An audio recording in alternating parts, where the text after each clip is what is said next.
This is the plaintiff, Ruth Ann Fletcher. She says she rented an apartment from the defendant. Then, out of the blue, he told her she had to get out.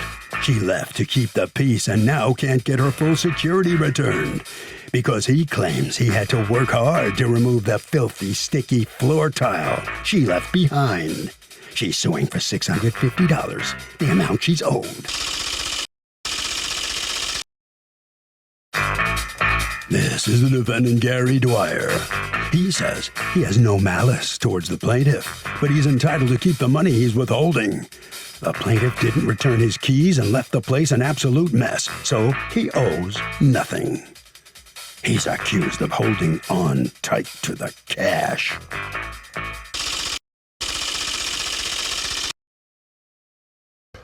All parties, please raise your right hands. Welcome back to the People's Court. Next case on the docket, the plaintiff says that her landlord illegally withheld her security after she moved out. The defendant says, you know what? She was just a slob. He's keeping every penny.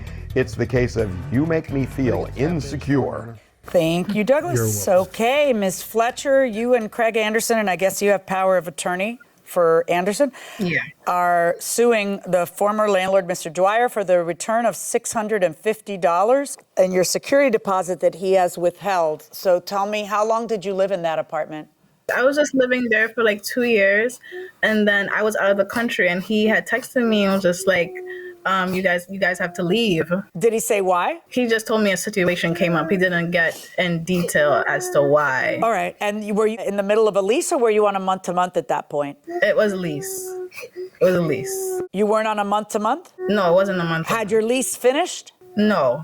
Okay. It was like 90 days before he had told me. Oh, so he was just telling you, listen, in 90 days I'm not going to renew it. Oh, so he was giving you like a lot of notice. All right, so go on. Yeah, and then I didn't want to leave just because the whole corona thing was going on, and I was working at the hospital, so it was going to be a lot. What do you do for the hospital?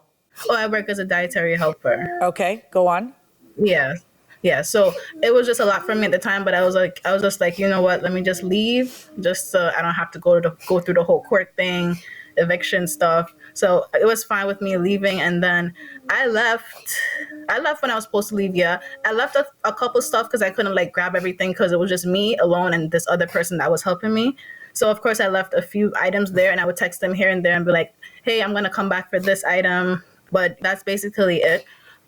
He says you left the place a mess and that you laid down some stick tile to the floor and that you didn't take it up before you left. Yeah, so the day the day of when I was leaving, me and him, we were in the living room, and I showed him that it's no big deal to like get it up, and he told me it was fine.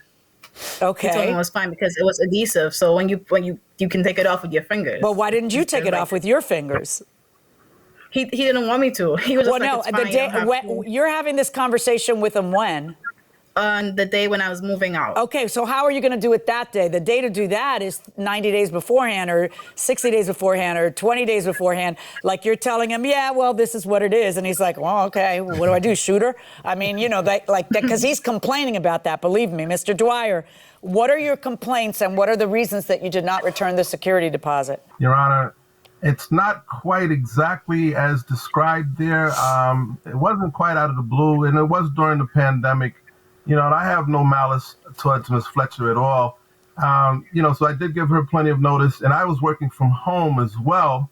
And I have another location. My wife and I, we have another location as well.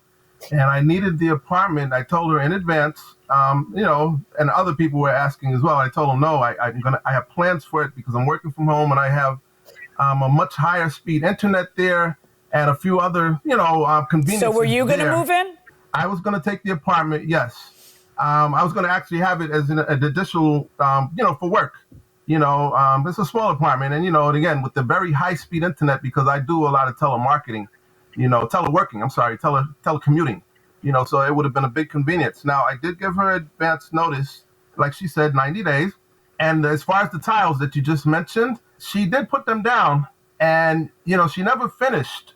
They were not completed, and I went to pick up one of the tiles, and that first tile came up somewhat easy, so I was like, okay, it doesn't look too bad.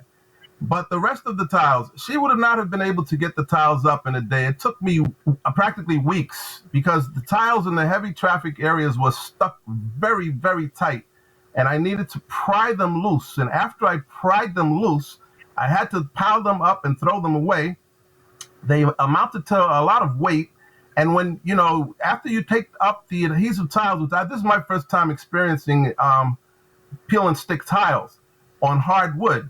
When you put them down, they leave the adhesive on the floors. So this is the lay down peel and stick tile that she put over real hardwood. Yes. And okay. They were practically, the ones that were not in the high traffic area were not that bad. And I told her, it doesn't seem too bad. But when I went to the high traffic areas, see, she never completed. They wouldn't come up. I had to pry them loose. And after you how could you not think that you're going to lose some of your security deposit when you leave the floor like this? Did she ever ask permission to put these peel and stick tiles down? That's the other thing. No, she did not. And clearly it's in the lease. It's common sense. It doesn't even have to be in the lease. It's not her property. So how could you think that you would leave an apartment like that with peel and stick tiles stuck to the wooden floor and that you'd get your entire security deposit back? You can't possibly think that was going to happen, did you? If you don't take the time to peel these off yourself and clean it nicely and return it in the condition it was given to you, is it a big surprise that the landlord was keeping some of your security deposit? Yeah, but I had called him and I did ask him, do you want me to come back and remove them? Oh, no. See, that's the thing. Come back and remove them. They're done with you by the time you leave. It's the idea is that you're not supposed to leave it this way, you see? And then what's all this junk everywhere? Okay, this is pretty much how she left it. And I understand she was working. She works very hard. She's very busy. As I am. I work very hard. I was telecommuting at the time, but I had long days as well. So I didn't think it was going to be too bad. The cleaning up of the excess stuff you see there, that was a lot. But, the heaviest lift that I had in terms of restoring the apartment back to its original condition was the tiles. She did, that was something. She left stuff in there. I didn't throw everything out because she did ask me not to dispose of everything. She wanted those, their beef patties, and she left just the beef patties, not the beef. All right. So answer this for me, because you left the place kind of messy, as though someone ran you out in the middle of the night, as opposed to someone gave you 90 days to get your act together. So exactly what do you think is appropriate, seeing as you left the floor for him to deal with, and you left he has to clean because you left it filthy. He has to dump all the stuff you left behind because you didn't see to it to leave the apartment. You didn't get it that way, right, Ms. Fletcher? Yeah. You didn't. So, no. So I'm just curious, what do you think is an appropriate amount for him to have kept? Well, I think just the cleaning fee. What about the floor? I mean, to be honest, I had asked him numerous times because we've been communicating for like 3 months from like after I left about the security. And I was just like, do you want me to come by and I could take it up? Because when we were there the day when I was leaving, I told him I could take them up and whatever. And he was just like, no, it's fine. And he did you ever tell her, no, it's fine? Here's the thing. If you look at the text messages, now she did offer, and in one of the text messages between us, I think it might have been the day after, she did say that someone was coming to take them up. And I'm like, well, I think I got it. Because like I said, after I took the first one up, I thought it was going to be easy because the first one was not in the high traffic area. But the ones in the by the door and in the corridor, they were next to impossible. And then so why didn't you just call her and tell her, hey, listen, come take it out? Like, I know I told you it didn't matter, but now it does. I don't think she would have been able to. You don't know that because you didn't ask her. She did offer, but nobody came. Well, that's because you said, I think I got it. I did think I got it, but you know what? It wasn't so much the tiles only. It was the adhesive left, because I used some of the best product that Home Depot had. I sent a picture of that. Or Goo Gone? Yes. And it got lots of high ratings. But even with that, after spending a lot and using it, you can't just put it down and wipe it up. You have to put it down, leave it down, and then scrape it up. And even after you scrape it up, I sent the video that when you see it, and this was much after, as I'm walking on the hardwood floor, you could hear my steps stick as I'm walking across it, like walking on fly paper. This is after it was cleaned up extensively. Last tenant left a mess, but it's been cleaned up. I did clean it up to the best of my ability. Did you ever send her a letter telling her what portion of the security deposit you were keeping and why within the time that your state requires you to do so? Now that's a little, well, we were in touch for the time after, but no, as far as giving her an itemized description, as you just described, no, I didn't. But at the time she left, the lease was over on the 6th. On the 23rd, we were still talking. But no, as far as what the state required, to the letter to say I dotted those I's and crossed those T's, no. But then after that, even on the a little bit after the 23rd, the next week, we were hit with Hurricane Ida. And my wife and I, we were inundated with a disaster at our other location. So that kind of, that's not. That's 19 days later. It's a 14 days. It's 14. Yes. That's 19 days later. Ida happens, but by then 14 days had passed. I understand, but within the 14 days, we were in touch regarding the security because I was asking her, is Craig, the other co-signer on the lease, is he entitled to any of the security? The security did come up, but we didn't discuss in detail.